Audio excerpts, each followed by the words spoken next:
Now that E3 is done and over with, we turn toward the slow days of the gaming year. With most of the rest of the year's games slated for holiday releases, we must remain content with what we've got. For now. That, however, doesn't mean all is quiet, and there's plenty to talk about in the world of video games, and it is on this that we begin our annual block of free play episodes, where anyone who comes on are free to talk about whatever they want as it relates to games. So, it's time for the first of the open discussions, next on downloadable content.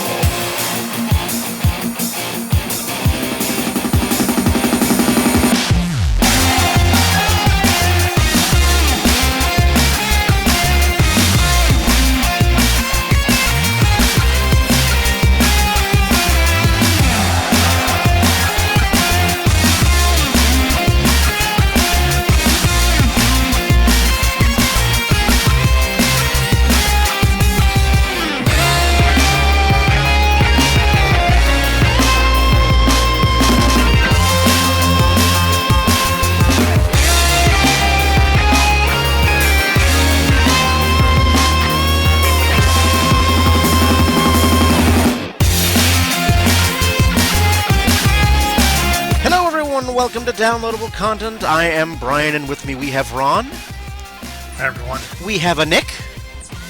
Yeah, save your coins, everyone. It's free play time. Yay! And for the first time in a good long while, we have Ryan. Yo. Welcome back, Ryan. It has been a while since you've been on one of these. Yeah, no, gotta love real life. Some days not. Well, no, not that long. You were on here not too long ago for the PlayStation. Yeah, that's true. But so you have made an appearance this year already. Yep. Hey, I think I got you beat as far as appearance, space. Oh, jeez, now we're going into that. Don't get started with Ron on that one, because he beats all of us by a long shot. Yeah, just in terms of raw statistics, Nick, this is your 16th episode. Well, I'm saying, when was the last, between Chrono Trigger and whatever I did last, the Mega Man, that was what, 3 years? Yeah, it was. Mm. So, yeah, let's see, Nick, this is for number 16. For Ryan, this is number 7. Mm. And for Ron, this is 65. Yeah, I was going to say, I can officially retire now, right? 65 out of this, our 93rd episode. Mm-hmm. Yeah. Shocking on the fact that you've missed 28 episodes. I mean, really. I mean, yeah, I gotta work on that. Yes, you can have him saying all the veteran war stories that we've talked about here on DLC. You should see Rod's real face, and he just has a 1,000-yard stare. Ron is going to be like eventually, this is going to keep going. Ron is going to become like the cranky Kong of the group. Back in my day. You already make the 8-bit graphics show, like several seasons ago. Yeah. Eventually, I will have enough material that I'll actually have a blooper reel entirely made up of Ron. Eventually. Not yet. Not yet. I can imagine it as like one of the gag reels and stuff. The many sayings of Ron on DLC. Yeah, the words of wisdom. So that aside, you can get this very finely sophisticated program a variety of ways on the internet. All episodes are on iTunes, YouTube, and Stitcher, and you can get in touch with us on Facebook at facebook.com/DLContent, at Twitter at DLContent, on Tumblr, dlcpodcast.tumblr.com, and of course, there's always the archaic method known as email at dlcontent1@gmail.com. So, once again, all of the different ways to get downloadable content into your ears. I love how you call email archaic. Well, we're in real time now. Soon we're going to have chips in our brains. We won't even need to actually text message. We'll just telepathy. So what do you call antiques? VHS? We are going to use this. You can also get every episode of downloadable content on Betamax. No, There you go.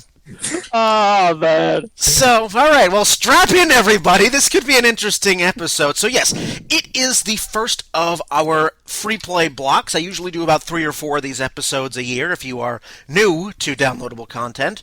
And this is just, I like to give other people room to talk about whatever they want. Usually it's me deciding what we're going to discuss on an episode. There's always, each episode specific topics, but I'd like to open the floor to anyone else out there because it's a lot of fun. I want to see what you guys have to talk about. So it's not going to be me that introduces our first topic. In fact, let me see here. Let me get a D20. High or low? Low. Hi. Oh. Okay. I probably screwed myself, but oh well. Nick and Ron, high or low? Low. All right, that means Nick's going to be high. Nick, you're first. Wonderful. Well, I'll go ahead and start by just getting to some of the games I've been playing recently.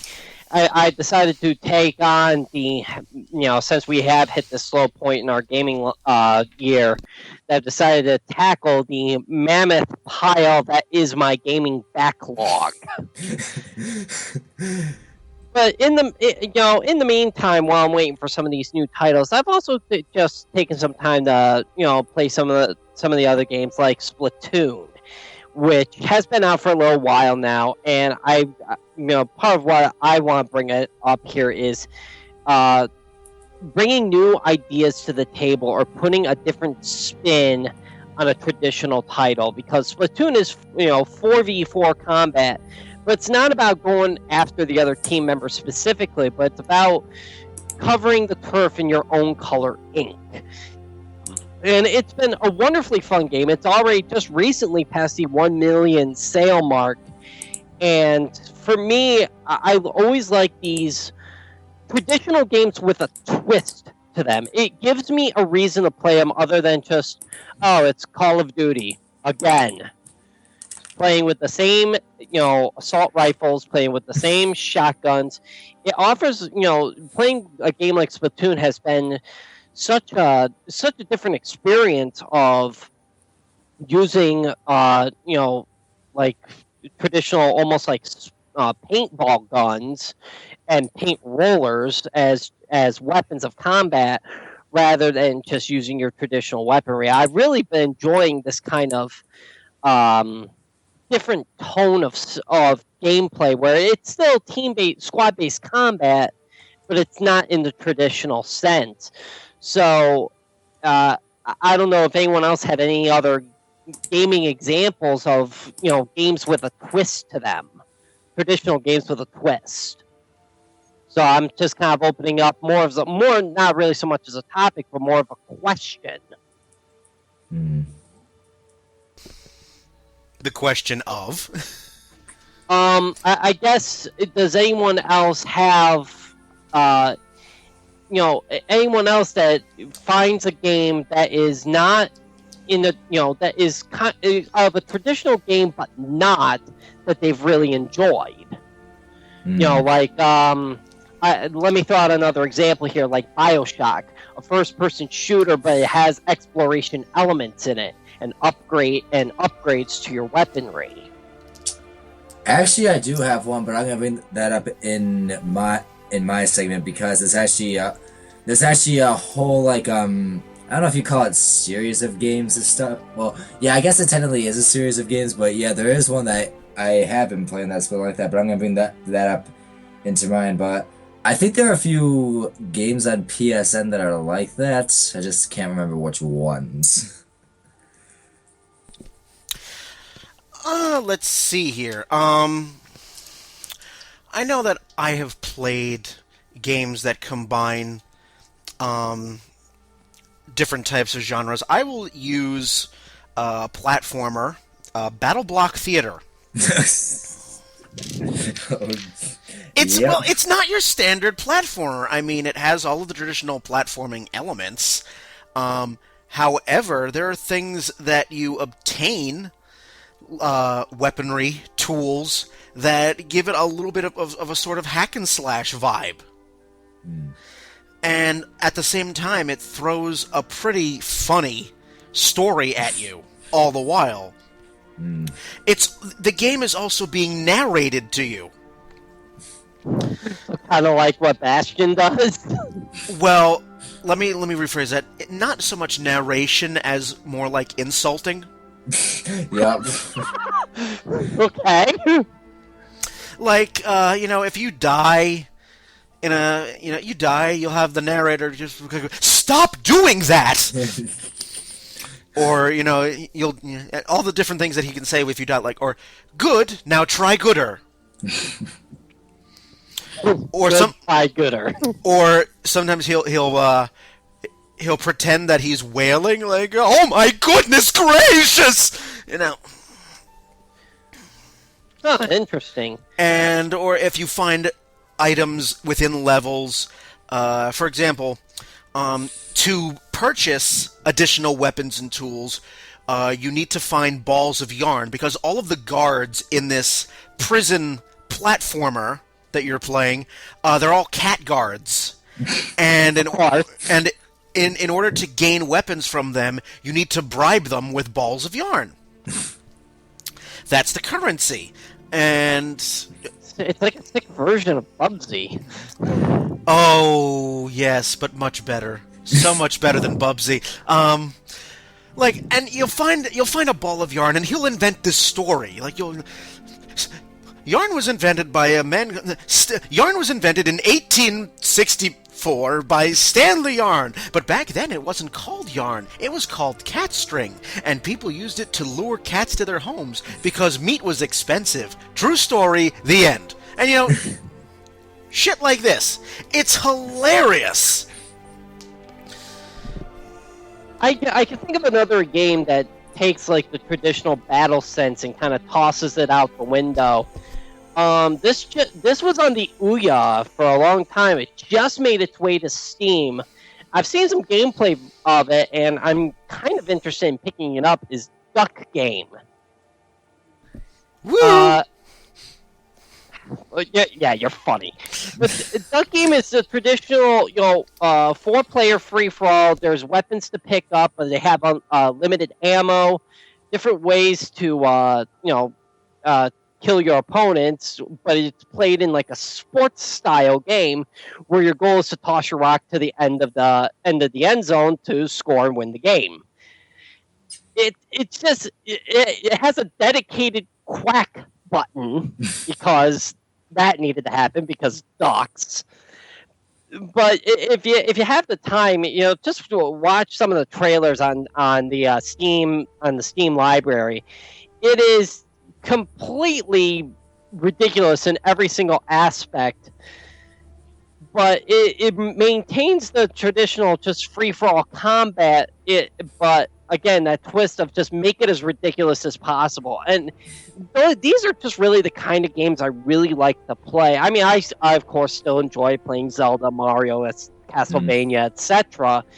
But just playing something a little offbeat every now and then is just, it's incredibly refreshing, and it makes it better than just playing my 10th iteration of Call of Duty, Battlefield, etc., etc. Actually, there is one game that I played, I think it was either this past winter or the winter before, Dishonored. That, I think, would actually be under that classification because it does remind me of, in a sense, of Assassin's Creed, but the other elements you mix in with it kind of remind me of BioShock as well. So it's kind of like combining those kind of two things with it. If you have played that game yet. No, I haven't. Is it on the Steam store? I think it is by now. Yeah. Yes, here it is. Yep, Dishonored. That is a fun one. Dishonored was recently on sale. It was like 75% off or something. We just had the summer sale. And I'll have to look at it later. But it looks like a lot of people like it. Steampunk. Oh, there you go. Yep, that's why, pretty much. You start throwing steampunk in there, and suddenly you pretty much have a lot of people's interest. Yep. I also taken the liberty of playing through all in anticipation for Zelda Wii U. I know it's been delayed, and we really haven't heard much since last year's E3. But I decided to make it my mission to play through all the other Zeldas again because I can, and that's why. I decided to do it because I had never played, or I have played, but didn't like back when I first played it, Majora's Mask. And it just came, back in February, it came out for the 3DS, so I played through that, played through Ocarina of Time again. Now I'm just starting to get back through Wind Waker a second time.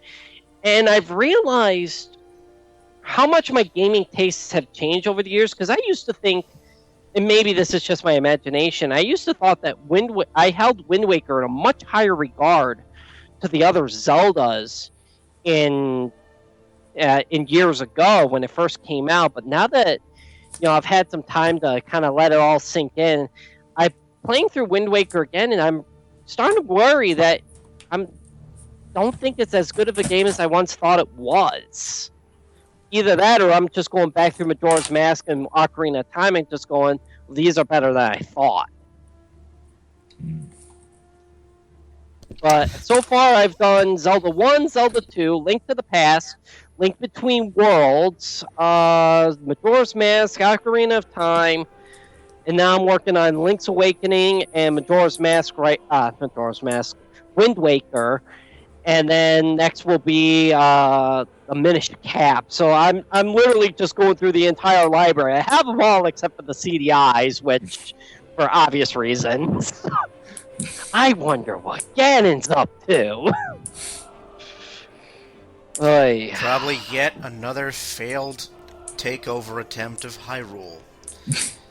He should be in the bar with Bowser.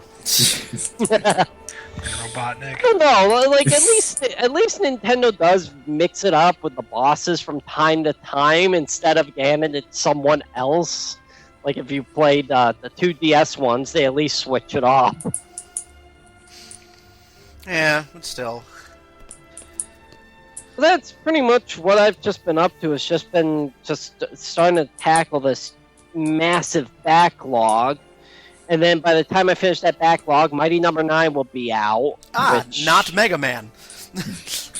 Yeah, cardboard side and all. Mega Man and then just add like a cardboard knot with the end reverse. Yeah, just not Mega Man. Steam is already taking pre-orders for that. I know, I gotta get it pre-ordered. I just haven't done it yet. So. Okay, alright, so then I will shift over, since we have a bit of a related topic. We'll move to Ryan. Alright, let's see, what have I been working on? Oh, I've been going on the fun of a Square Enix binge. I'm so sorry. Actually, well, the only one I feel sorry about for myself with is Lightning Returns. You should be! You should be sorry! You should be sorry. I bought it. No, wait, was that Final Fantasy? Is that 13-3? Yes. That's 13-3, yes. Okay, yeah. I beat 13, and I bought 13-2, and after about a year or two of it sitting on my shelf, I went, no. So you did at least try it out a little bit. No, I never opened it. You never opened it. I never opened come it. on. I never opened 13-2. I looked at it and I had that flashback of how horrible I felt, how angry I was with 13, and I looked at 13-2 and I went, no. Fool me once, shame on you. Fool me twice. Yeah, I mean, okay, fine. I bought it on Amazon after it dropped down to like $10 new. And I just sat there on my shelf, and I went, no, I can't do it. I can't do it. In 13-3's defense, at least it closes out the whole damn Fabula Nova Crystal series, because now they're gonna try and they've already got Type O HD, which I've heard is actually really good. Okay, well, I'm glad that you are regretting 13-3. So yeah, I'm honestly kind of hoping that Type O HD, and then when in quotation marks 15 comes out, I'm. Am I the only one who sees the title of Type O and immediately think, I want to call it Final Fantasy Blood Type? You're not the only one. I see that and I like, what? Why is this not like blood typing? Why are we blood typing our games now? Yeah, Final Fantasy O positive. No, I see that, and I just think it's like some sort of Final Fantasy Resident Evil mix. That's No, what it seems like to me, we honestly. we already had that. It was called Parasite Eve. Oh. Okay, Yes. you got me there. Okay. Yeah. Amazing game, but anyway, alright, so... Anyway, so I've been, with the Final Fantasy stuff, but then I've actually gotten into, well, not technically the first two. I played through the third one, and that was a bitch. Have you ever heard of the series of Drakengard? I have heard of it. I have never played it. I've heard of it, though. I hate to say that I haven't played the first two because those are all PS2 ones, and finding the freaking port for that is a bitch to do. But I have been working on the title of Drakengard 3, which was very much hacking. It was different for a Square Enix game, honestly, because it was more of anything than a hack and slash, but they still had the side quests in there. But with Drakengard 3, what I was actually impressed on is like, and I can't believe I'm saying this, but multiple storylines. Okay. I think Tetsu did a whole bunch of multiple storylines, as did a few others.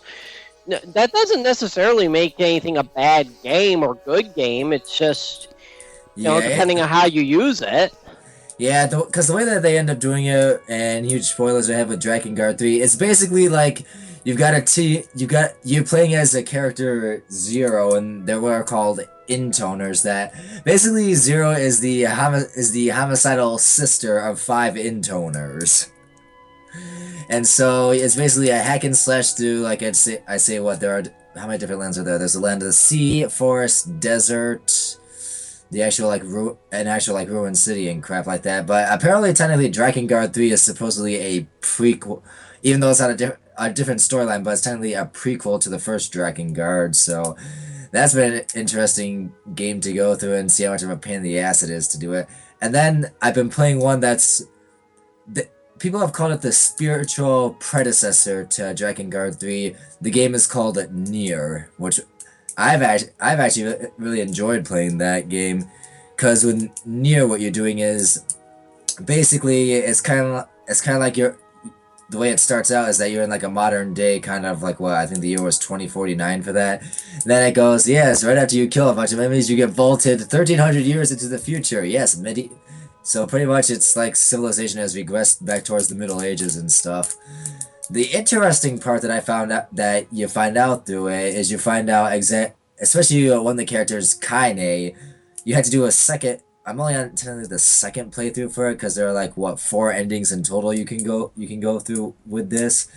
But it's finding out about the backstories about all the different characters that's interesting, because you got Nier, who's the main character, Kaine, who is Emil, he's one of the more interesting ones, especially when you find out what he is and like why what actually happened to him a long time ago. But it's been a fun one. It is indeed. It's like a hack and slash with some RPG elements in it, because there's like I guess there are some RPG, but there's also like puzzle solving stuff in there too. Then you got and then actually, which I was surprised of, is one of the areas has a text-based playing where you basically like read through the story and the text and stuff, and then you actually have to answer certain questions about it in order to get through with it. So it's definitely been an interesting one. The battle system is just like normal hack and slash and stuff. You use different 2D or triggers. 3D? 3D. Like, is it side scrolling or is it? It's open world, so it's 3D. Okay. Yeah. So basically what you end up doing with it is that you gotta find like these bits of magic called sealed verses that allow you to do like the abilities that you have. And it's as you're going through it, it's kind of like actually the first playthrough is actually split into 2 parts. The first part you're actually just finding these bits of magic, and the second part is where you're actually building up to go against the final boss. And then once you get gets through the different endings. And now the reason why I'm saying both of these are both Drakengard 3 and Nier are kind of related is because as I looked up, they were both done by the same team of producers and stuff for it. So you can actually kind of tell that with the soundtrack too, which is one of the things that I look for when it comes to games, is like the different soundtracks on it. So I found out that with Drakengard 3, the people who worked on Nier also worked on that one as well. So that's why kind of finds out with it. And then the other thing I find out is that apparently when you get through all of Drakengard 3, it's pretty much the ending is as I've heard people comment on about it. Yeah, it's a troll ending, not only with Drakengard 3, but on the fourth playthrough of Nier as well, because after the fourth ending, basically, it says yeah, F you and deletes all your data from the previous 3 attempts you did. So it's like, yeah, if you want to still keep your stuff, only go towards the third ending. But otherwise, they've been really good games to play. They're open world, hack and slash, all that kind of stuff, and the stories are actually pretty decent with them in this case. I'm actually thinking to myself with Square Enix. Holy crap, you mean you actually did a decent story for once? This has no reminiscence of Final Fantasy? How the hell did you pull that off? They do exist. They do exist. They do have writers somewhere. Yep. So I've been working on that game. I think actually my most recent purchase, and I'll admit it was sort of an impulse buy, Lego Jurassic World. That game is addicting. What? Lego Jurassic World. Yes. Is it as silly as I can picture it to be in my head? Well, considering one of the trailers for the game has the T-Rex roaring and then his bottom jaw falling off. Okay, Yes. Yep, it's about as silly as I thought it'd be. Okay. Yeah, pretty much. But these Lego games are actually really, really fun to play. I've heard that they're a lot of fun. But, I mean, I've got way too many games in my backlog to even count at this point. I mean, I'm finally... that's something I've been doing now that I'm no longer in school. I have been making, a fuck ton of progress on some of these games, finally. And, What have you been working on? Well, I was kind of, I fell victim to the Humble Bundle sale and the Steam sale, so, So I guess my question stands to be reiterated. well, you see, what did I pick up? I'm just trying to think. I picked up both Poker Night games.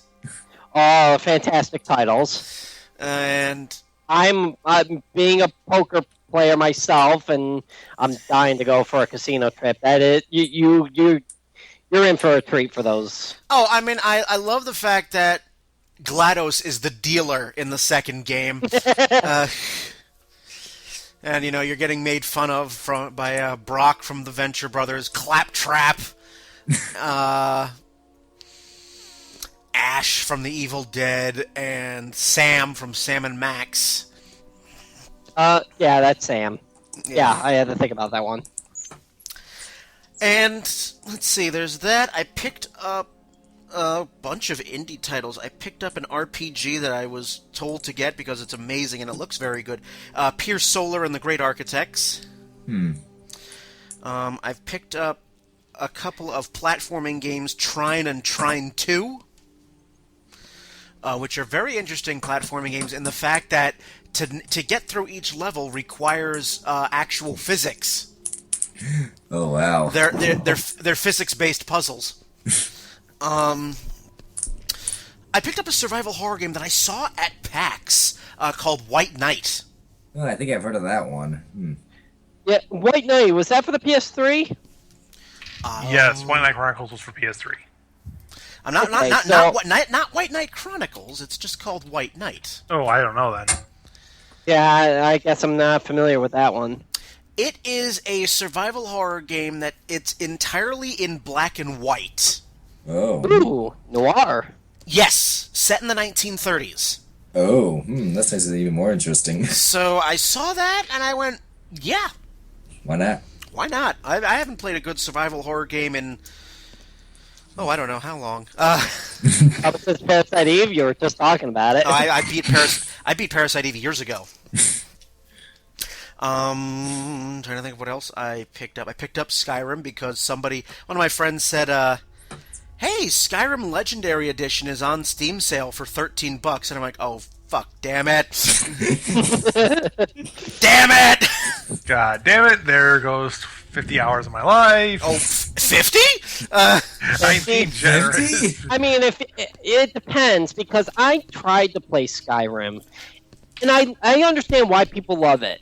It's very well constructed. It's very nice open world. Everything about it is great. I just couldn't get into it.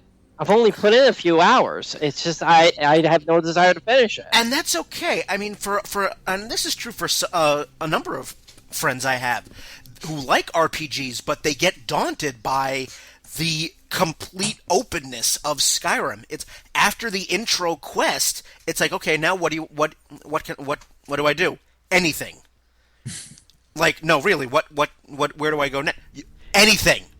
Like you once you get past the intro quest, you can do literally whatever you want. And for some people that puts them off. They need direction. Especially for someone like me who loves to do side quests so much that it's like I have to do every side quest before I do the main quest. Oh yeah, and Nick, you will spend about 9,000 hours. Yeah, and that's why I just didn't even bother trying to finish. It's just I knew what I was getting myself into and just went, nope. I would have to drive to Binghamton to free you from your torment. You will grow a 30-foot long beard. You won't move. I know better. I know better. Skyrim is one of those games that, I mean, Skyrim is, to this day, the only game in the Elder Scrolls series that I have played. And, I enjoyed it very much I didn't finish it on Xbox 360, but I'm selling my Xbox 360, so I picked up the entire thing on my PC. And yeah, it's just the one thing, and I keep saying this to friends of mine, I said the one thing I wish that they had in Skyrim is an ability to plug your character's ears. Because you walk into a town for the first time, and all you have to do is breathe within 30 feet of a person and pick up a side... Five side quests pop up in your quest log. You're like, what the fuck? I just got here. All I wanted to do... my friend Luke said this best. He's like, all I wanted to do was to go into your town, bankrupt your economy by selling all of my stuff, and leave! But no, I walk into town and, suddenly 10 sided. He calls Skyrim Quest Hydra. You do one and 10 more pop up. Cut off one quest, 2 more will take its place. Yeah, so, but other than that, it's a great game. And little fact for you, Nick. One of the main characters in Skyrim is a dragon called Parthenax. He is actually very central to the story. Okay. He's voiced by deep voice. This guy, as you would expect of a dragon. Voiced by the same guy who voices Mario. Wow. So, once I realized that, you have this deep, voiced dragon, I kind of now want to go, and I'm surprised no one's made a mod for this yet. The Mario voice mod? Yeah. I just want when you finally get to that dragon, in Skyrim, it's me, a Parthenax, and anybody out there on the wide world of the internet is listening and knows how to make mods, do it. I want you to do it. That'll be the only mod I download for the game. It's me, and let's go, and I'm trying to learn dragon shouts, and you'll get a dragon shout that is like yo, and then. Something like that. But no, that's, So I've been playing a lot of different games lately. It's the long roundabout answer to your question, so... It just sounds like you just, yeah, well, you finally conquer a game and 3 more crop up. Yeah, I just beat a couple of weeks ago an RPG, a PS1 RPG that I've been stopping. I started and stopped, and I've been doing that for years. I just couldn't get past the first few hours because the story takes a while to get going, and that game is Wild Arms. Oh, the first one? Yeah. Oh, yeah. The story in Wild Arms is really good, but it takes It takes a few hours for it to finally probably 5 to 6 hours Yeah. to pick up. Yeah. So And like you really gotta like play through it. I'm not talking like, oh, you gotta talk to some people, maybe do a side dungeon. No, you have to do like 4 or 5 dungeons before the story starts to like reveal itself to you. yeah, and that was what I was having a problem with. It was just like I couldn't get past those first two, and then finally I just like, you know what? Fuck it. I'm just gonna start it and just plow through. And I did, and it turned out to be an incredibly enjoyable game. So. Alrighty, so we will shift to Ron, and then I will have my news item to bring up. So, Ron, you're on. Alrighty. So, who here plays card games? And by that, Hell yeah. I don't mean like your Dominion or poker or things like that. I mean like Magic the Gathering. Yep. Yeah, I used to play the Pokemon TCG many years ago, but I stopped because it was just costing too much money. the games I typically play that involve cards are deck building games. Yeah, so like your Dominion, you have a Resident Evil. Was it your Weekend Destroyer that you call it? The Weekend Killer, Yeah. Smash Up, that sort of thing. So Yeah.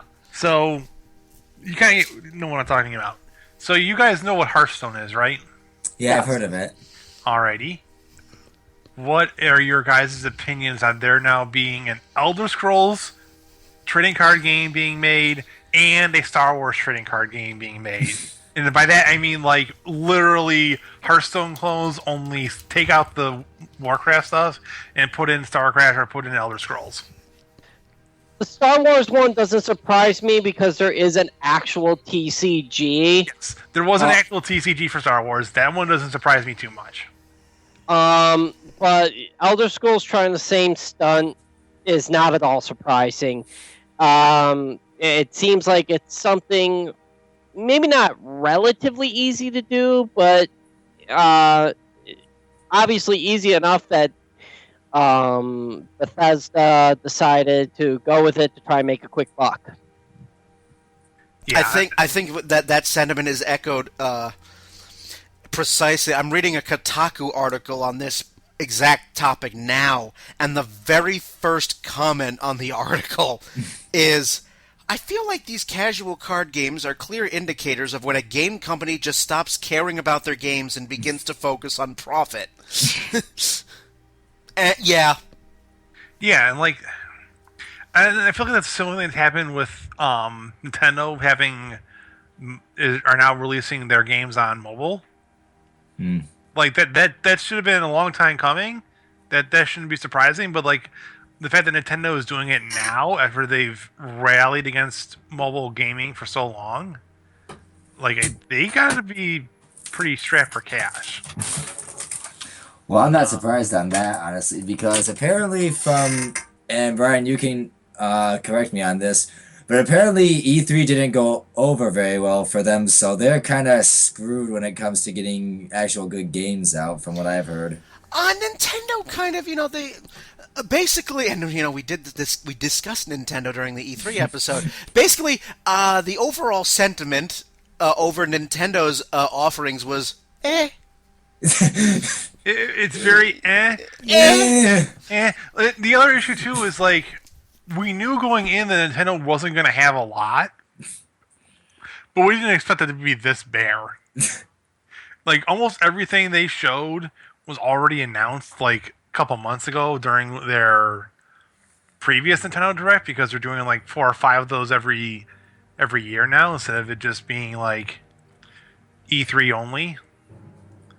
And they're treating it more like a Japanese business board meeting than they are like a promotion. Like, hey, enjoy the cinematic for this game that we're making. Please be excited about it. It's more like, here's our fiscal earnings for the first quarter of 2015. Here's our projected earnings for the next 3 quarters and into 2016. Turn to page 394. for reports on how Mario sales of Amiibo are currently going through the roof. Do I need to continue with my? Do I need to continue with my monotone Ben Stein voice? Well done. So like, it's just like Nintendo is definitely not doing too well, in my opinion. And I think they're doing the mobile game push just to get a quick buck. But to go back to my original point on the trading card game thingy, I don't think these people realize why Hearthstone blew up as much as it did. I think you're pretty right about that, because I mean, World of Warcraft by this point, and this is my perception, and I could be totally wrong on this, but it's starting to wane significantly to the point I don't think it's king of the MMO market as much anymore, and that other MMOs are taking up and taking over. Because World of Warcraft is such an old game, so to have a game like Hearthstone that kind of provides a twist on the old classic, a TCG twist, I think is what made it popular to begin with. But now other companies are trying to quickly follow suit, and I don't think it's going to be as successful because it just seems like it's just a quick follow-up trying to make a quick buck. Yeah, Star Wars might be better at it just because they've got a large enough universe they can play with, similar to how World of Warcraft has it, so that they can probably get away with the Hearthstone stuff. And if I'm not mistaken, I think Nintendo is doing the same thing with Pokemon. I think their TCG is online as well. They might be. For me, there's two reasons why Hearthstone did as well as it did. One, it's free. You don't have to pay a single cent for the game. You can download it off of the Blizzard's proprietary Battle.net, and you can just start playing right then and there once you get through the little tutorial stuff. Two, and the other thing is, it's quote-unquote free. You can buy packs with money, or you can buy packs with the in-game gold, and you can just get the gold just by doing daily quests that you don't have to log in. You don't have to log in every day to play the game for hours on end like you did with an MMO. You can log in, play for 20 minutes or what have you, and then you can go close it and be done and go back on with your day. Right. Or you can do what Blizzard wants you to do and spend $50 or $100 and buy a billion packs just to get all the cards you want. And that's what people do. Is because it's it's $1.50 for one pack, but if you buy 50 packs, it's $50 or something like that. Oh, it's probably one of those bonus pack sales, buy 50 packs, get the next 10 packs free, something like that. And I'm just kind of looking it up here. Yes, there is a Pokemon TCG online. It came out June 2nd. Yeah. So Pokemon's Pokemon's got a TCG online. I don't think Yu-Gi-Oh has an official one. I know Magic does, but Magic Online is an entirely different entity, which I don't want to get into because it'll be me ranting and raving for 20 more minutes. It's looking like it, but yeah, it looks like Yu-Gi-Oh also has its own online one, but it looks like it's just it's not even affiliated with Konami, so yeah, it's not an official one. It might be a fan. It's not an official one like some of the others. Yeah, and so it's the idea behind the card games being online is that you don't have to drive out to a local store and plop down $5 or $6 just to even play. You can just download the program, get the cards online, and then play that way. You can sink however little or however much you want to into the online client. And for Magic the Gathering's online client specifically, it still has issues. It still can't be run on some older machines compared to their previous client version.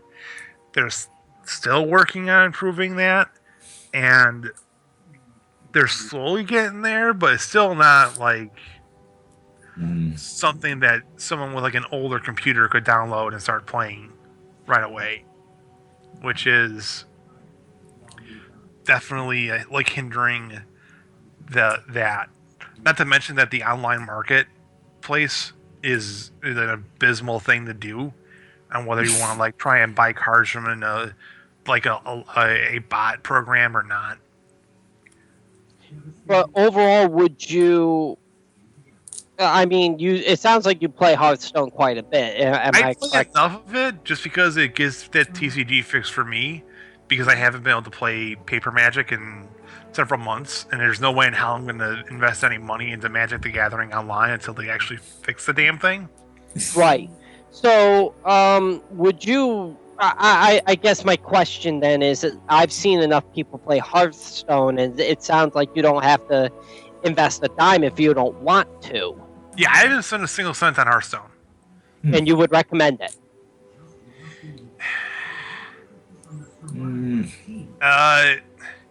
If you're $4,000 question right there. like, okay, Do you need to use a lifeline? no, if you just want to play a card game so you can get your card game competitive fix, Hearthstone's fine. If you want to play a game with complexity and like thought process behind it and analyzing plays and things like that, no, I would not recommend it. Like, to me, the most complicated card game I've played, the trading card game up to this point, is Magic. Hearthstone's like a setback. If you've played Magic and get the general concept of how to play Magic and using your life points as a resource and things like that, you'll be able to easily play and be really good at Hearthstone, even without some of the more stronger cards that are in the game. Okay, that's interesting. Well, there you go. All right, so I will take the last bit of discussion before we cut to break. So, we've mentioned the Steam sale and how we all went broke on it. Or maybe you did. Well, Yes. there is a website called Steam Spy. And Steam Spy basically compiled all of the data during the Steam sale to find out which games were the big winners in terms of how many units sold, how much money the game raised, and it was very interesting to see these numbers because it showed by and large that people are playing more games outside of the mainstream titles, which is great. But the biggest winner, I'm looking at the top 10 games, the top selling games. Number one was Counter-Strike Global Offensive. Not surprising. It's $20, 15. $15 for the base game. But if it's on sale for I think it's on sale for 50% off, so instead of 50.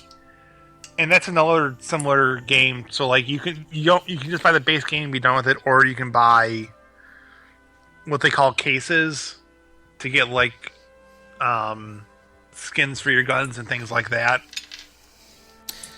And so that was the biggest winner. It sold a little more than 935,000 units during the Steam sale. Yeah. Good lord. Yeah. So, But I mean, how many? I guess it would depend on how many people own the game. I mean that's almost 1 million people. But does that make their base 4 million? Does it make their base I mean, yeah, I mean, I guess that would be the bigger question. It's the similar type of like player base as you would have for Team Fortress 2, and that once you buy the game, you don't have to spend any. You don't have to. Some people do. Well, yes, I know some required. people do, but I mean, is adding 1 million people, is that just a blip in the radar, or is that just the game did so bad before that there was just not many people playing into it until There are currently, according to the data, about almost 14.5 million people own the game. Oh, wow.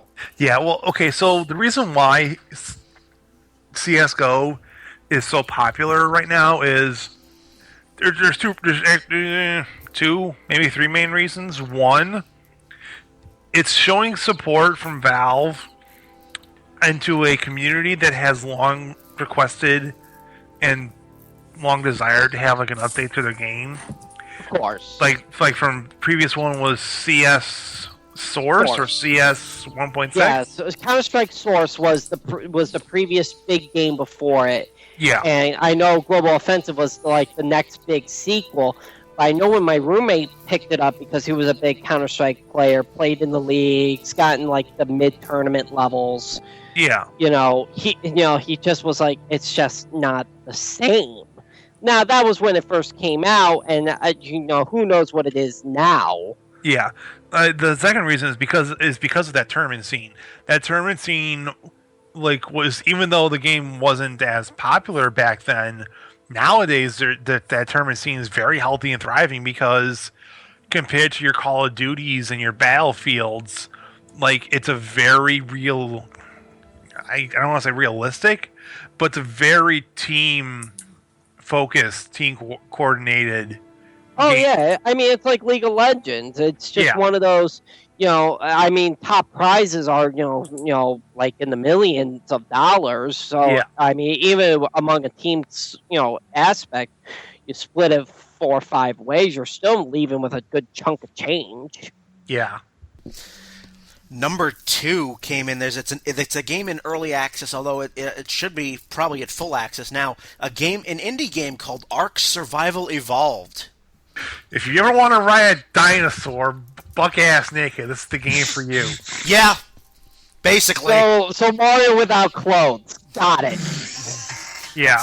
The idea behind it is it's like a survival type game where you're stuck on this island and you can get off of it, but you have to survive and build up your technology and things like that.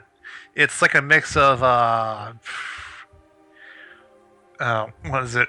What's the zombie Arma game? Oh, the DayZ? DayZ, yeah. It's similar to DayZ in the sense of the people can steal your shit, but it's a lot more action-y. Yeah, it's definitely in the action adventure category. Yeah, and I'm not joking when I say their box art for the game is someone riding a dinosaur. So what that ended up looking at the data here, during the 2-week Steam sale, it sold almost 500,000 copies. Yeah, and it increased its user base by 120%. Yeah, and it came out before the Steam sale, 2 weeks. Yeah, Steam sale happened, and that early price access was the full $60 for the game.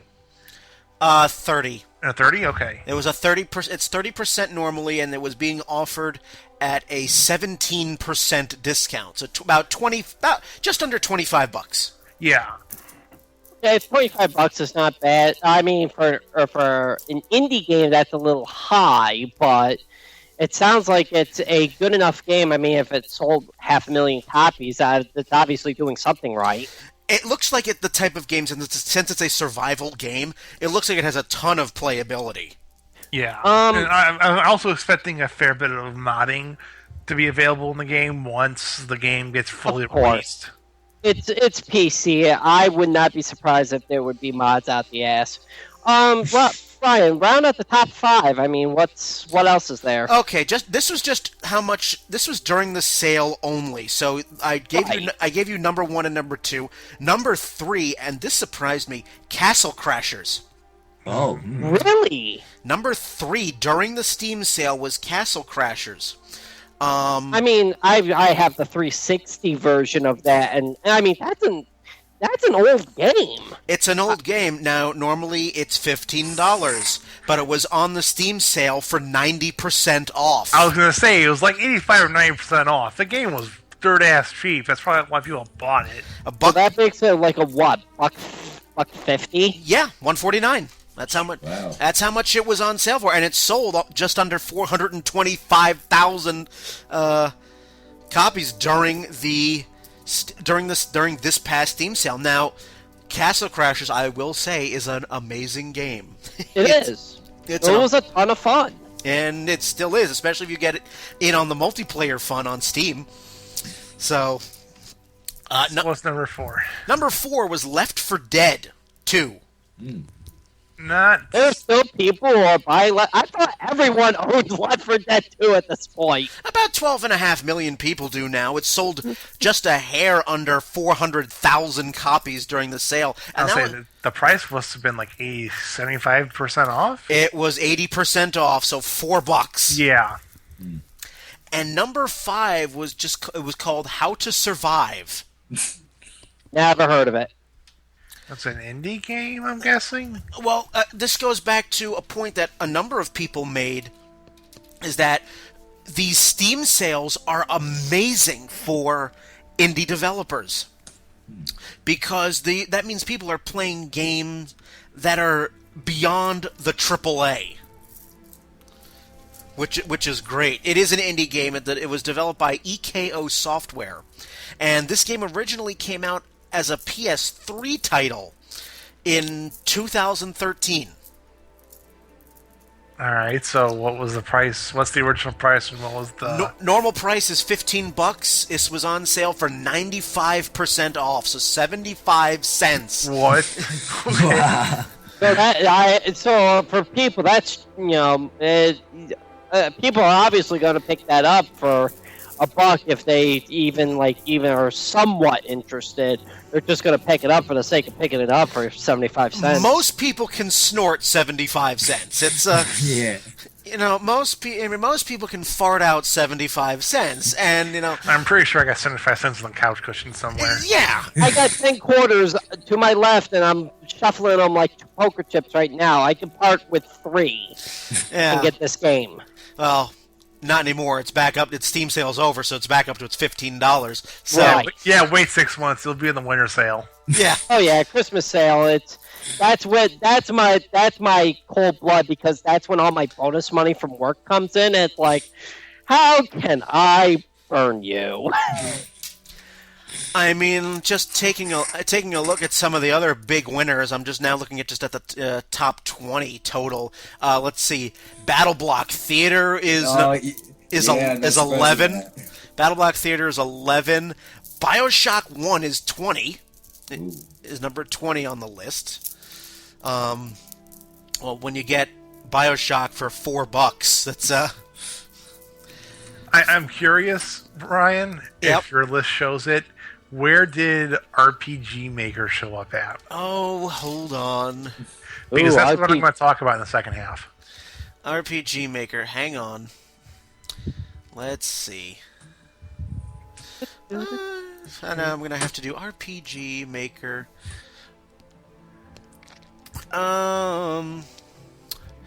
It was getting near the bottom.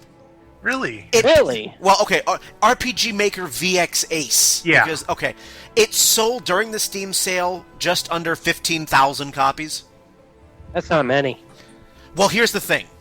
Normally it's $70. Yeah. Oh. No, okay. Right. This is the reason why I asked. Normally the game is $70. It was on sale for like 75% off. I Yep, think. it was 75% off. It was $17.50. Yeah. And then they had the downloadable content on sale for the game too. Yeah, I don't know if this data included the I doubt. DLC. I think this was just base game. Okay. So there's a reason why I asked about this. If you tried to buy all the DLC that was on sale. The DLC, by and large, was between 50 and 75% off. It was still $300 in DLC. Oh yeah. Holy smokes!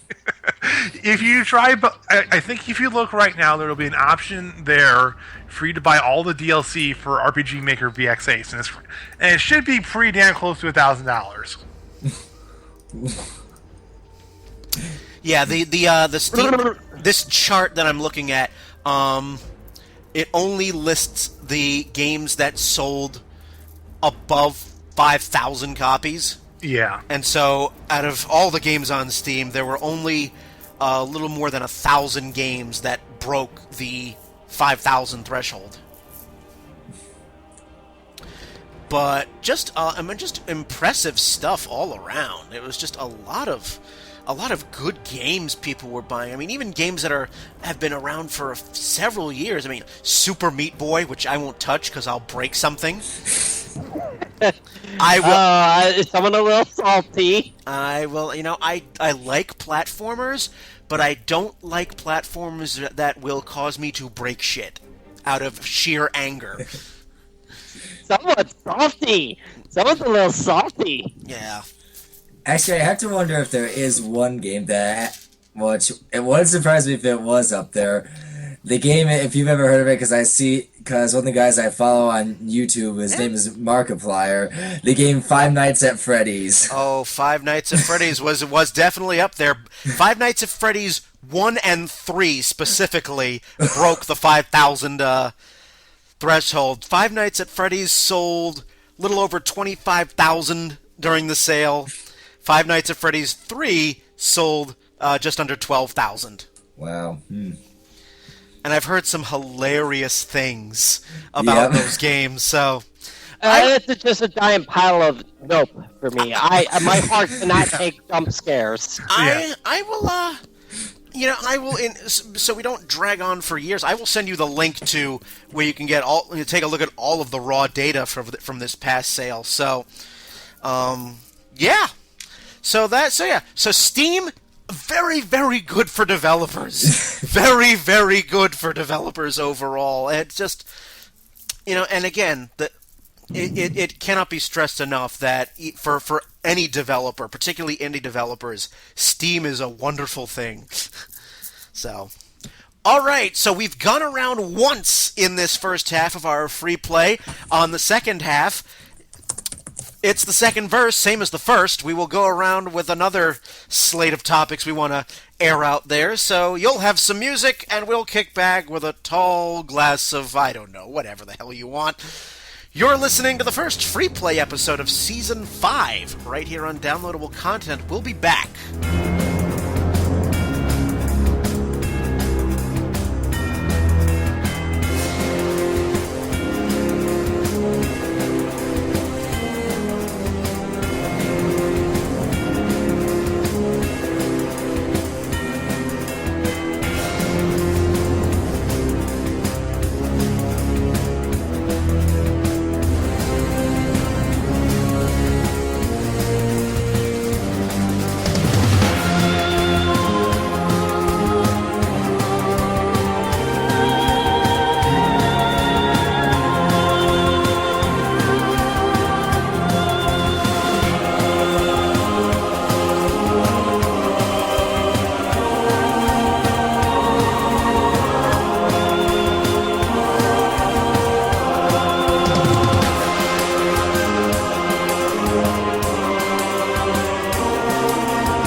Welcome back to our free play discussion here on downloadable content. We haven't gone anywhere. I think we've been buried on the Steam Spy website for the last 30 minutes, just looking at numbers, man. The numbers, man, they're so addicting. They're so addicting, yes, and they're very interesting. I mean, if you like statistics, this is good stuff. So again, steamspy.com. So, we'll continue this free play discussion. We're going to go with one more round of topics from everybody, and we're going to once again start where we started with on the first half. So, Nick, over to you. Okay, so we all remember, oh well, they're still around, but the grand failure that is 3D TVs and the gaming that went with them. Needless to say, I think it's safe to say at this point, after a couple of years, that 3D TV and 3D gaming kind of fell flat on its face, and probably for the best, because, you know, I had LASIK surgery done, and I spent a lot of money getting these eyes to the point where I make that vision look good. So I don't want to then to watch television or to play a game wear giant-ass glasses again. This is just from my point of view. But now that, you know, 3D gaming seems to have passed, we now are heading towards not only ultra-high definition televisions, 4K, but we also now have virtual reality headsets. The Oculus Rift, Valve is making one. I can't remember the name of it off the top of my head.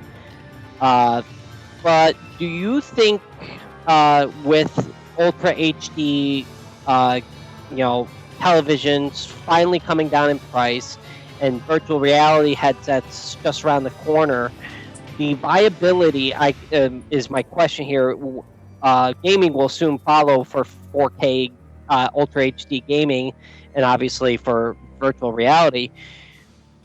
I guess I want your guys' predictions on whether or not these will be successes, failures. You know, how successful do you think virtual reality will be? I mean, I think it's fairly safe to say that Ultra HD gaming not only will be a thing, I think it'll stick around for a long time because more resolution and better frames is just going to make for a better gaming experience. So I don't think that's going to go away anytime soon. But for virtual reality, I'm a little worried because we did try this once before with the Nintendo Virtual Boy, and I love the groan, Brian.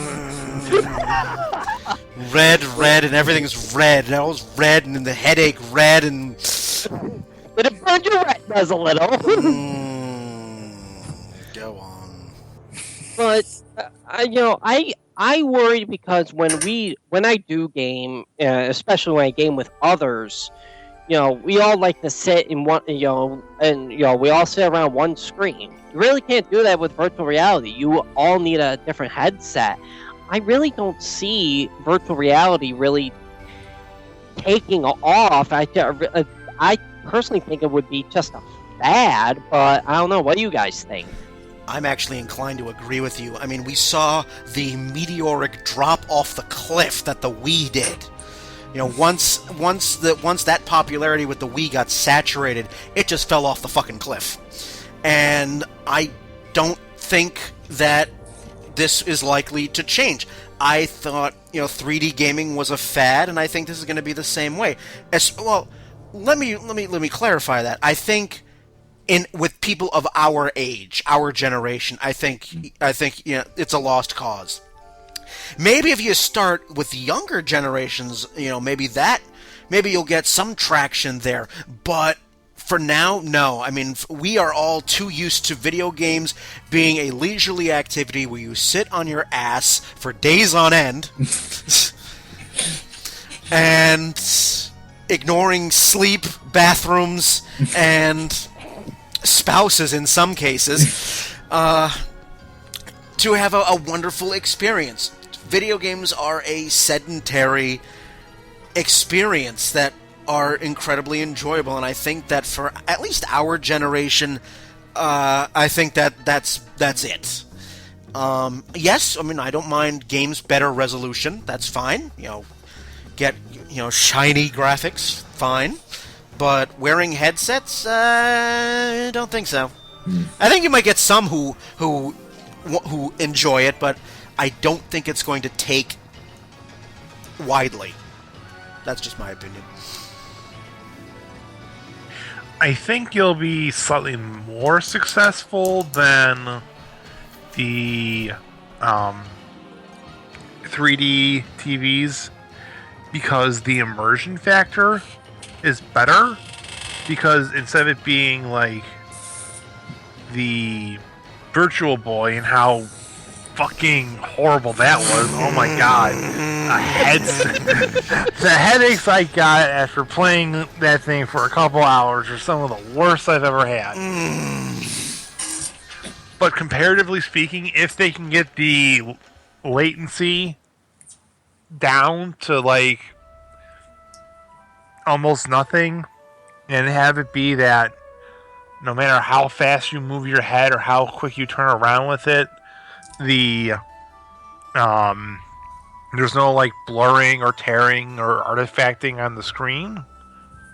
Like it could be pretty like immersion, like it. Imagine like having that type of like vision and feeling of playing like a Skyrim game or playing Fallout, and like you're literally just like looking all around you.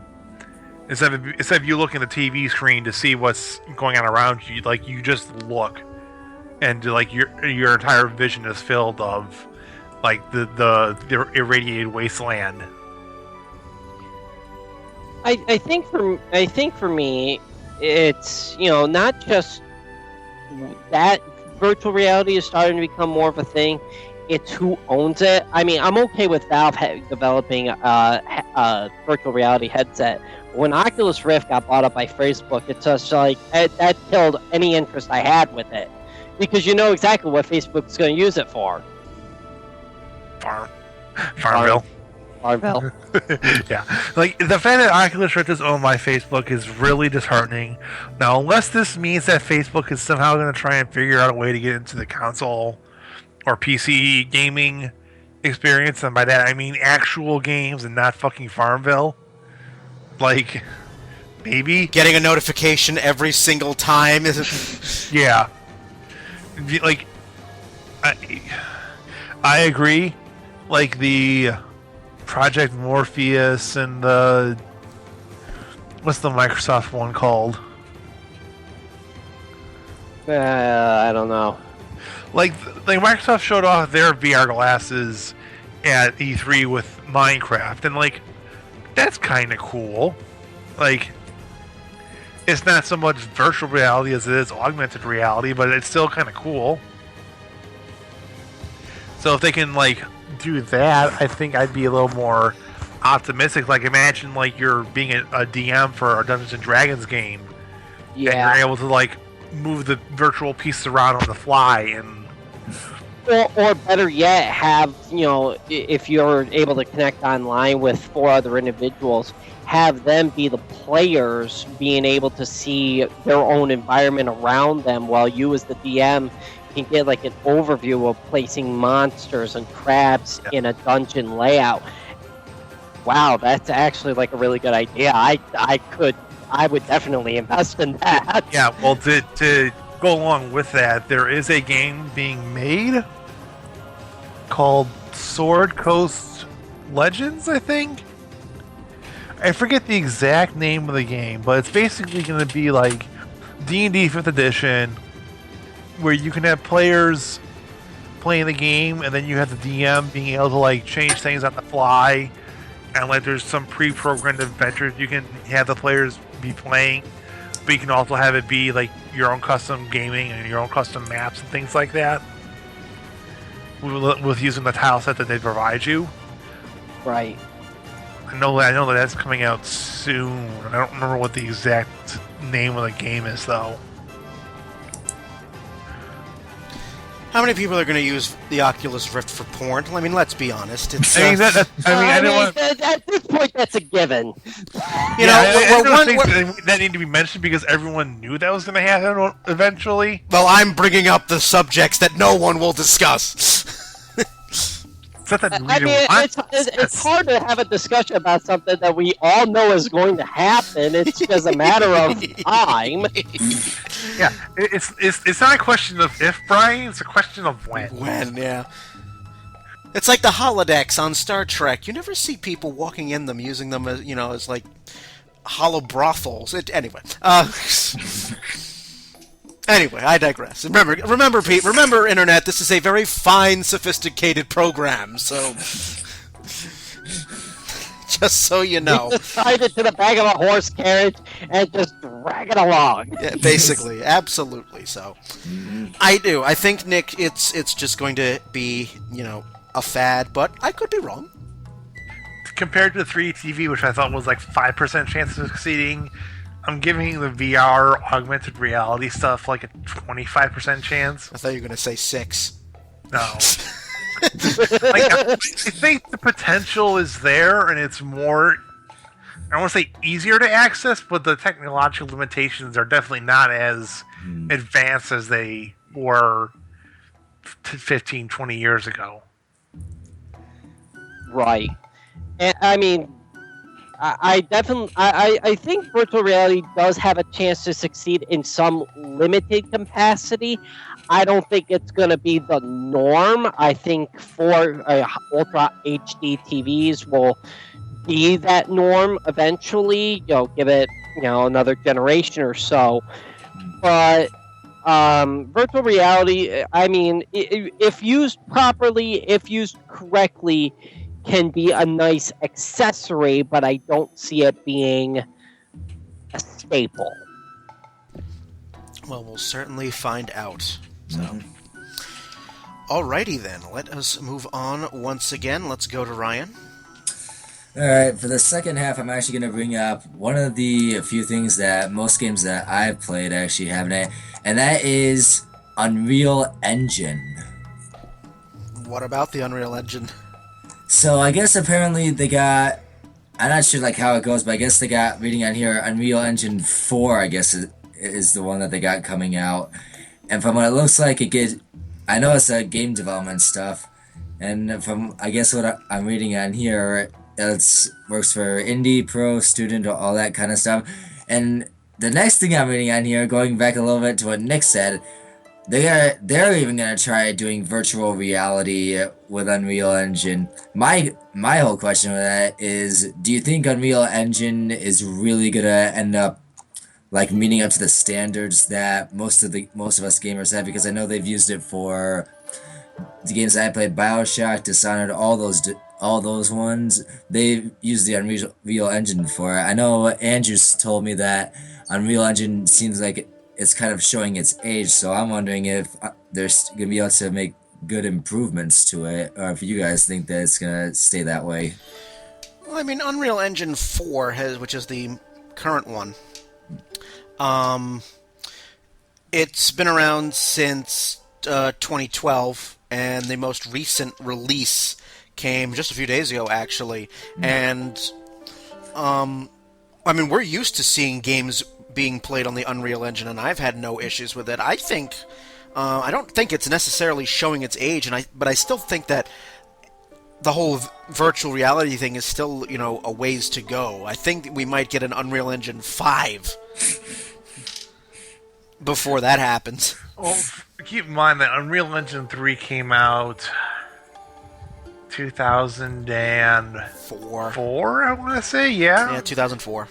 Yeah, so, and that, by and large, was pretty much the engine used for developing most of the AAA games for the PS2, the PS3, Xbox, and Xbox 360 era. Yeah, now we're on, like I said, we're on 4 now, which came out in 2012. Yeah, and they said that they want 4 to be as successful as 3 was, in terms of, like, widespread usage and things like that, to the point where they said, like, we're gonna have Unreal Engine 4 be free. Like, the only time you'll pay us money for the thing is if your game uses our engine and makes more than like 3,000 in sales or something like that. You are correct. It is Epic decided to let it go for free. They gain Epic Games will get a 5% royalty after the first 3,000 per quarter. Yeah, so like after the first 3,000 games, so per quarter, that means like after the first 3,000 games are sold in like the first quarter, only then we would start paying royalties to Epic for it. And so like that is encouraging a lot of studios, not just your AAAs, but your indies. Oh yes. To download it and tinker around with it. And when they showed off Unreal 4 back at the E3 in 2012, like it was a pretty, like it was running on some pretty high-end machinery. And that machinery is starting to get pretty affordable for most PC gamers today. Like instead of it being like a $5,000 PC machine that they were showing off at E3 back then, it's now like a $1,500 high-end gaming PC. And I think that's a good move, though, on Epic to basically release this to all developers. Because I'm sure there are indie studios that have been wanting to use, such a high-profile piece of equipment. Now they're able to. Yeah, and there's ample evidence showing what the Unreal Engine can do, because they've made, like AAA studios have made many different genres of games with the same engine. So it's definitely like there's definitely customization in the game. You don't have to just make a hack and slash or a shooter. You can make a puzzle game, or you can make a platformer using the engine too. So I mean, there are games that are still using it. Like we talked about this in the first half. Ark Survival Evolved that uses the Unreal Engine 4. So it's popular, and I'm glad that indie developers can finally get a hack at this. Yeah, because I've used that for like most of the games that I have with my PSC, and a few of them that I've seen, especially on Steam and whatnot, had this. So yeah, I've been seeing it like all over the place for getting developed, for using it for developing the games. And in all honesty, I think it's just gonna improve like how the graphics and gameplay. Well, I don't know. Yeah, graphics, gameplay, and all the others that go in for whatever, like whether it's indie, AAA, or any of those ones. I think I hope we're gonna see some really good quality coming out, and the quality hopefully keeps getting better on those ones. I mean, I'm looking at the games that are being made with the Unreal Engine 4, games that are slated to come out later this year or even into 2016 that are making use of that engine. So it's not. I think it's going to be around for a good long while yet. Yep. So, alrighty. So we will now move to Ron. All right. So I mentioned in the first half how I asked for RPG Maker. And the reason why was because during the Steam sale, I saw it was on sale. So I was like, I'm really getting disappointed with RPGs nowadays, with their fancy-ass graphics and their procedural gameplay and the millions and millions of hours. What did I say that Ron would become Cranky Kong? What did I say? and there are millions of hours of side questing. Fuck it, I'm making an old school RPG, and I'm gonna do it my way. And who the fuck's gonna stop me? So I picked up RPG Maker, the VX Ace version, and been tinkering around with that for a while. So this is Ron's own announcement. He doesn't need E3. Exactly. No, but like, I like this because it is not just like a thing that it seems very daunting at first. Like the concern is more supposed to be like a review of the game. It's not even a game, but a program. But you know what I mean. It seems very daunting and challenging at first. But if you go online and you look up some videos that explain some of the basic concepts of the game, or the programming and how things are going to link together and designing stuff like that, Like, it's pretty. Once you get the basics down, you'll be able to make a pretty decent rough shot of a game and have it be playable. Like, right now, I would say I've spent maybe 60 hours, like, developing it basically from the main game I'm working on from scratch. And that probably equals maybe a little over an hour of actual gameplay. But considering I know what the fuck I'm doing and where everything is and what's weak to what and all that shit, like if someone else was new to the game and tried playing it for the first time, they may get a little bit more out of it. Well, okay. I have played games on Steam that have been made using RPG Maker. Yeah. And I've enjoyed them immensely. I'm going to plug Kisarth Studios a little bit.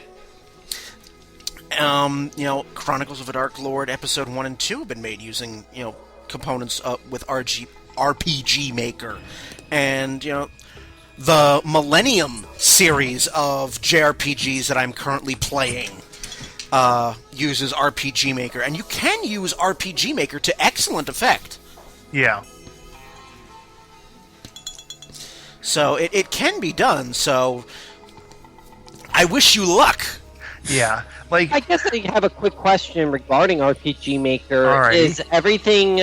I mean, obviously there are a whole bunch of presets you can use. And maybe you won't be able to answer this, but could you make and design your own sprites, tiles, Yes. whatnot? yes. There is downloadable content you can get with the game, like I mentioned in the first half. That DLC for the game, if you tried buying it all, was $300, and that was when it was on the sale price. But you can make your own custom sprites.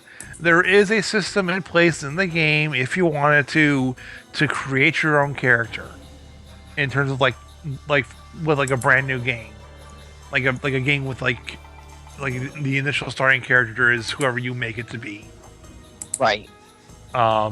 And based off of that, you can have it be like procedurally, I don't want to say procedurally generated sprites, but like you can make the player can make their own custom looking sprite and things like that. Right. As for like more sprites you can use in the game for like different doors or different animations for attacks or things like that, yes, you can install those too. And when you make the game itself, it will package all those files into one little exe, so that I don't know if you need RPG Maker to play it. I'm pretty sure you don't.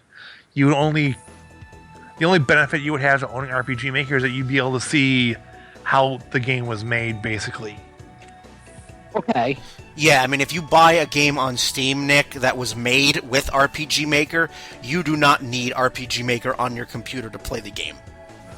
Right, I kind of figured as such, not after seeing a bunch of indie games on there that have the RPG Maker tag on it, that I do not need to spend several $100 getting RPG Maker to, actually play the game. But I just, I've toyed around with an RPG Maker back for the PS2. God, we're going back a ways here. Yeah. We're talking. Back in my day.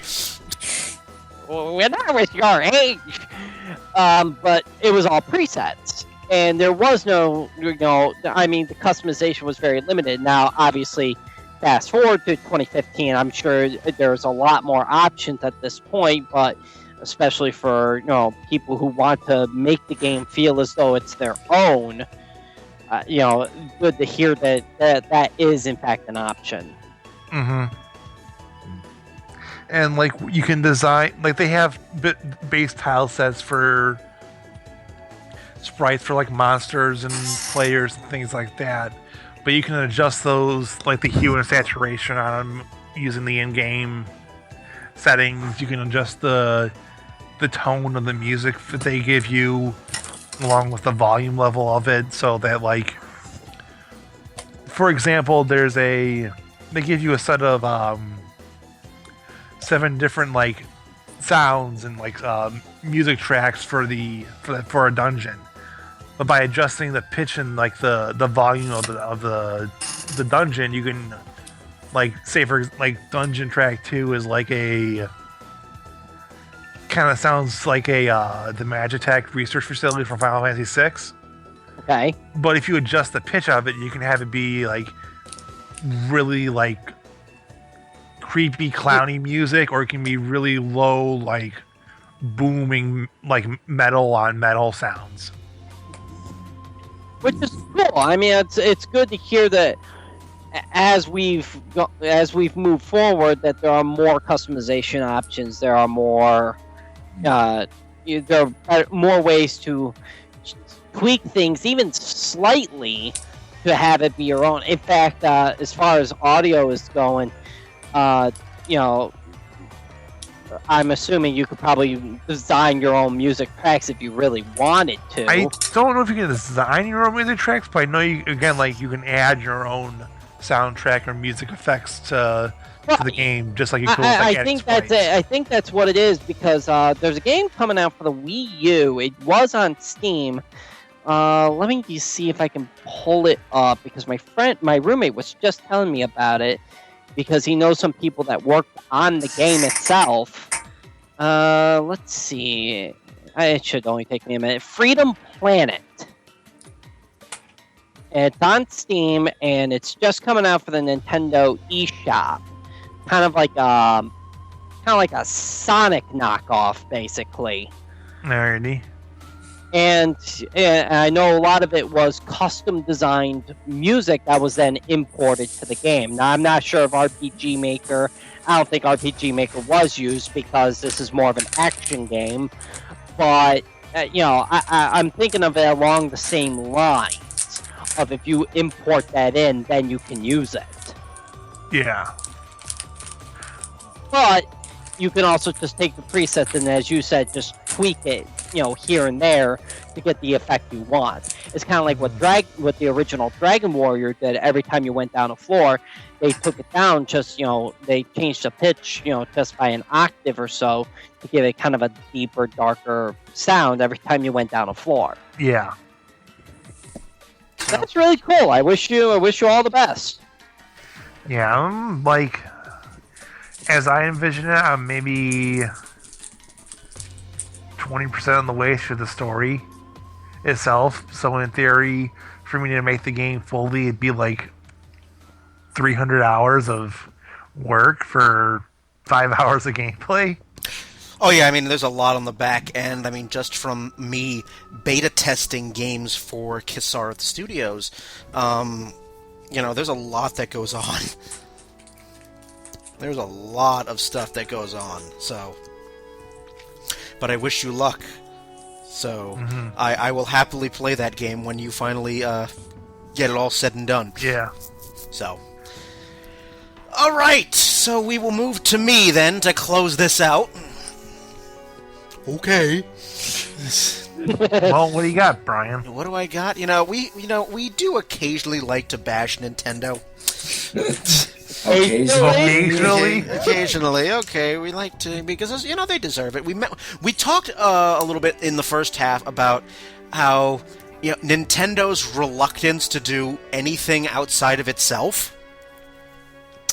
But here's something that shocked me about a month ago. A humble bundle of Nintendo titles. What? Yeah. That seems very un-Nintendo-like. There was a humble bundle just a short while ago that was all Nintendo titles. Wow. Alright. What was on this list? Let me pull up the Nintendo bundle. Hang on. Humble bundle. Yeah, humble bundle, bumble, humble bumblefuck. I'm glad you and I found along the same lines, Brian. Yeah. Humble Nindy. Yeah, it was called the Humble Nindy Bundle. Oh, God! Really, Nintendo? It was. Well, it's probably the PR people at Humble Bundle more than anything else.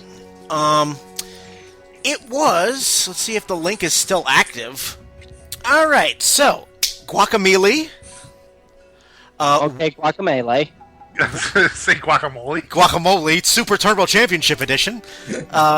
Whoa Dave. Mighty Switch Force. Stealth Inc. 2. SteamWorld Dig. The Fall. Ollie Ollie. Moon Chronicles Episode 1. Sports Ball. I heard Sports Ball was good. BitChert presents Runner 2 Future Legend of Rhythm Alien. What? And Gunman Clive. So, of those, the only one that sounds remotely familiar is Gunman Clive. I'm guessing all of those are like indie 3DS games. They were live. How many of those? How many were on the Wii U? 1, 2, 3, 4, 5, 6, 7. 7 out of those 11 games you could get on Wii U. The rest are 3DS. Alrighty. So, however, it ended up being a massive success for Nintendo. They sold 82,000 bundles. Wow. And Nintendo seemed to be incredibly shocked by this. What? You mean if we put our games out on the internet for people will buy them? Sure, they may not be full MSRP, but they'll still buy them? What? We'll still get money? What is this sorcery? What is this world that we're living in nowadays? So, there have been so many cries for Nintendo to do something beyond, its own, proprietary anything. So it was this, and Nintendo was just, the fact that Nintendo sold 82,000 bundles and made money, $120,000 went to charity because that's how Humble Bundle works. Yeah. It was just, the fact that Nintendo was shocked at how successful. It's like, you idiots! Like, we will give you our money. It's not that the hate that we have for you is just pure vitriol because we hate your guts. No, we hate you because your company is being run by an inept old man who doesn't know what the fuck the internet is. It's like Do you think Reggie is planning a coup? I don't. Well, he's gonna bash Iwamoto over his head with his hyphen. It's like, for crying out loud, take a page from Sony or Microsoft, damn it. Look how freaking good they're doing. Nintendo. Like, you've got the goddamn backlog of platforming godhood that. Here's the thing. Here's the thing. Nintendo sold 82,000 bundles. That was just North America. That bundle was region locked to North America only. God. Wow. Like, I understand that Nintendo is a Japanese company.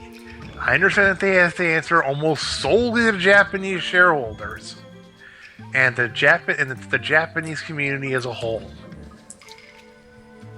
But what the fuck are you doing? Sony is a Japanese company too, and Yes. they know what the fuck they're doing with an with an online shop, and they're charging full price. You could charge you could have someone spend $3 to buy the original Mario, and I'm pretty sure you'd sell 1 million copies in 5 days. It's like, for freaking crying out loud, I swear you could probably could sell Mario, Zelda, any of those ones if you got a freaking online shop for it. Here's some final numbers for you.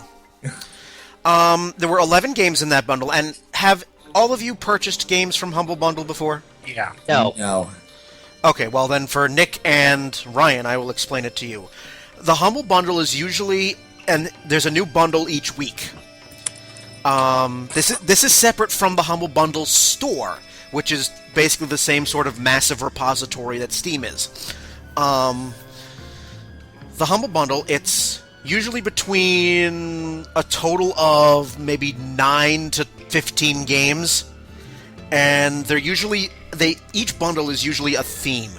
And the big thing is to purchase a bundle, it's pay what you want. Yeah, so if you pay a penny, you get like 5 games. If you pay $5, you get 7 games. If you pay more than X amount, which is usually an aggregated score of the average purchase price. Yeah. Okay. So I will give. This is gonna be out of date by the time this episode airs, but I'll tell you this anyway. Right now, the Humble Bundle currently on sale. It ends in 8 days. It's the Borderlands bundle, and you pay what you want and that will get you Borderlands, The Secret Island of Dr. Ned, Max Moxie's Underdome Riot, and the Secret Armory of General Knox.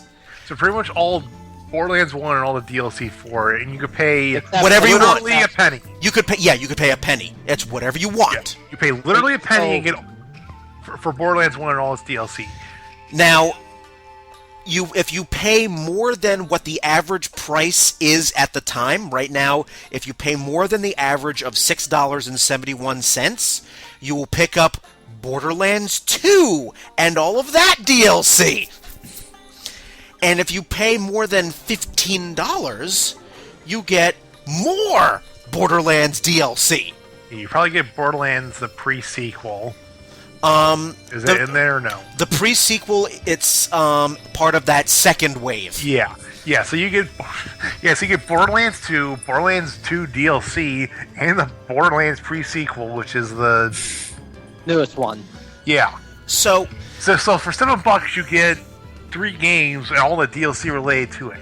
Yeah, and the I like doing Humble Bundle sometimes when I see games that interest me because a portion of that goes to charity.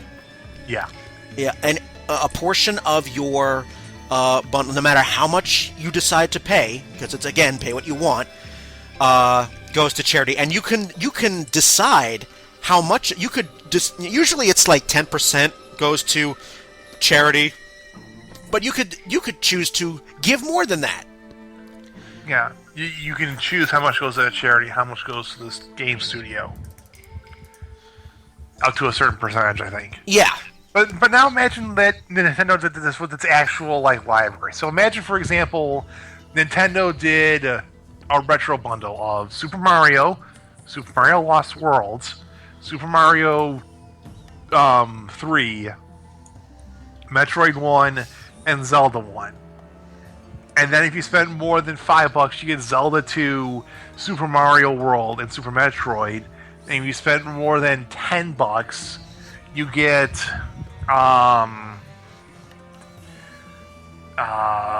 Legend of Zelda: Link to the Past, Legend of Zelda: Link's Awakening, and Metroid Zero Mission. Like, that's what, 15 games? Not even. And the like same 9 or 10. Like Nintendo would make so much money. Oh my god! Like. So, and then of course you have the Humble Store, which is it's again on the same site as Humble Bundle, but those you don't have those you pay full price for. It's like the Steam store. Sometimes they even just give you a straight up Steam key. So for almost every game, even if you buy a straight bundle, you can say they'll ask you, how do you want to download this? Do you just want to download it straight to your computer, or do you want a Steam key? And then you can just activate the key on Steam. But a portion of all the money that gets raised will go to charities like the American Red Cross, Child's Play. Doctors Without Borders, I know, was another one that they had done. They donated to a charity called Charity Water, which helped to bring clean water to areas that didn't have access to it. So it was great during the Humble Bundle sale happened about 2 weeks before the Steam sale.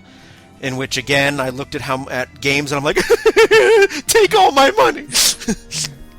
So I'm actually reading something on the website Polygon.com, and they're actually saying that region-free Nintendo Humble Bundle could possibly happen. I guess the game that they were going on about where it was only going to be like North American is The Binding of Isaac, I think is what it was called. That's because Nintendo still, even now, is pissy about M-rated games. Mm-hmm. They still want to try to preserve whatever facade of family-friendly they have left. Yeah, talk to Bayonetta about that.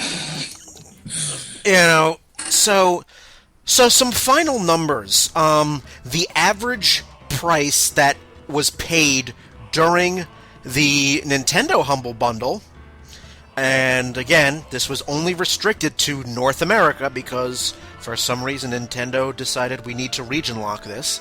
The average price was about $9.18 per bundle. So Nintendo generated somewhere around $750,000.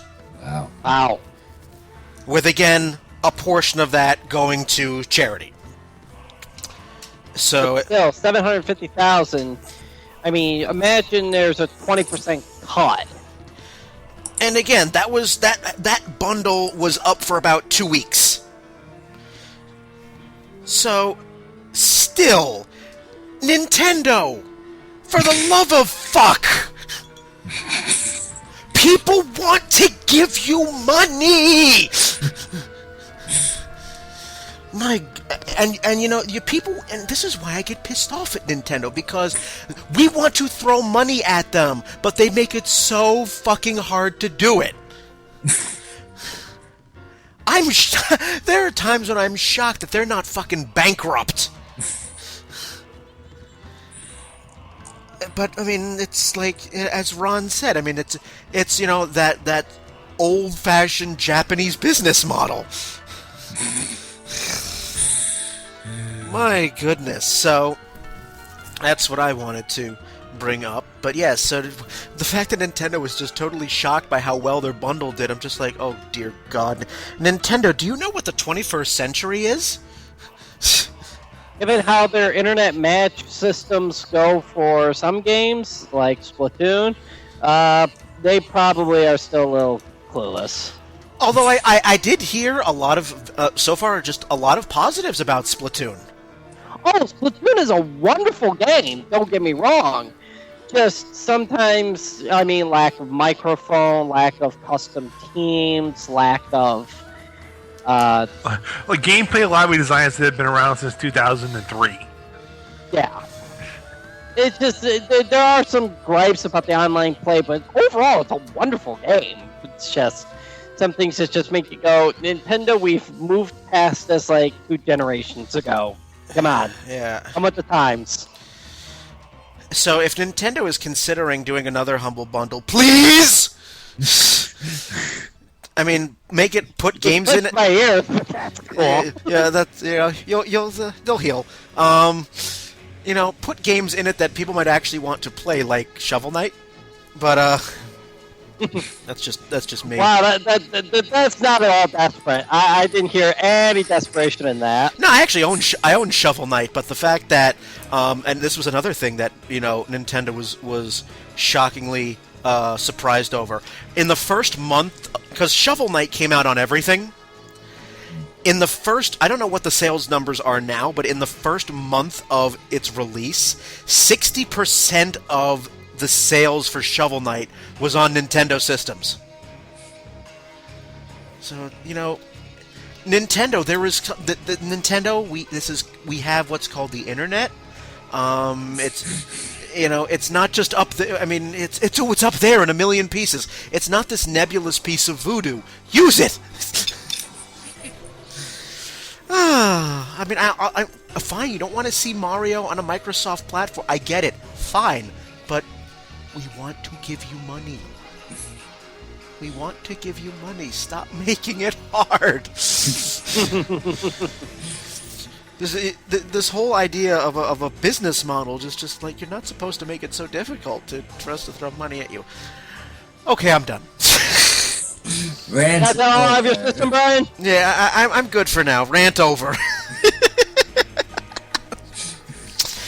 Jesus. All right. It builds up. So, we've all gone around, so do we have any final things we want to say about anything we've brought up on this episode, or are we going to put this to bed? I got nothing. Okay. I got nothing. All right, I said, all right. No, Good. So, if you have any questions, comments, thoughts on this episode or any other episode of downloadable content, Or like to scream at Nintendo. or would you like to scream at it? Or if you want to jump on a future free play episode and scream as well, you know, like I said, downloadable content is open to anybody out there who wants to join in on any episode. You know, get in touch with us, facebook.com/DLContent, at Twitter at DLContent, on Tumblr, dlcpodcast.tumblr.com. Email us, dlcontent1@gmail.com, and of course, all episodes can be found on iTunes, YouTube, and Stitcher. So yes, if anybody out there, I mean, you go on to the Facebook page, that's where I post all of the upcoming recording days and times and topics. So if you see something you like, have a look, and please join in, and you can come along and scream with us as well. Especially on these free play episodes where you can rant. Brian more so than anyone else. Yeah, probably. Probably, you know, Nick, I've been a long-suffering Nintendo fanboy for 25 years. So, you know, it hurts when Nintendo doesn't do things like drag itself into the fucking 21st century. Next thing you know, watch, the Nintendo NX they're going to announce that it's got this brand new innovative thing that no one has ever heard about. It's going to be a 28,000 BPS baud modem.